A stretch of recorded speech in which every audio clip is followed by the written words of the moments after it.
அயலான் படம் பல பிரச்சனைகளுக்கு பின் திரையரங்கில் வெளிவந்துள்ளது. சிவகார்த்திகேயனின் திரை வாழ்க்கையில் முக்கிய திரைப்படமான அயலான் படத்தை ரவிக்குமார் இயக்கியிருந்தார். இப்படத்தில் சிவகார்த்திகேயனுடன் இணைந்து ரகுல் பிரீத் சிங், கருணாகரன், யோகி பாபு உள்ளிட்ட பலர் நடித்திருந்தார்கள்.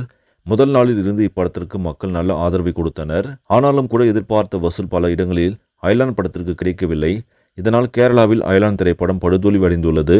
இதைத் தொடர்ந்து மற்றொரு முக்கிய இடத்திலும் இப்படம் தோல்வியை தழுவி உள்ளது. அதன்படி வெளிநாடுகளில் அயலான் படத்தின் வசூல் 18 கோடி வரை மட்டுமே வந்திருக்கிறது.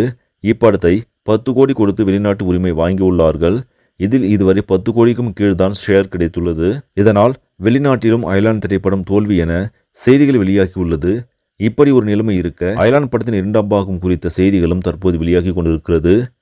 இதற்கிடையேதான் தற்போது அயலான் திரைப்படம் வெளியாகி 19 நாட்கள் முடிந்திருக்கும் நிலையில் உலக அளவில் 90 கோடியை நெருங்கியிருப்பதாக பாக்ஸ் ஆபீஸ் வட்டாரங்கள் தெரிவிக்கின்றன.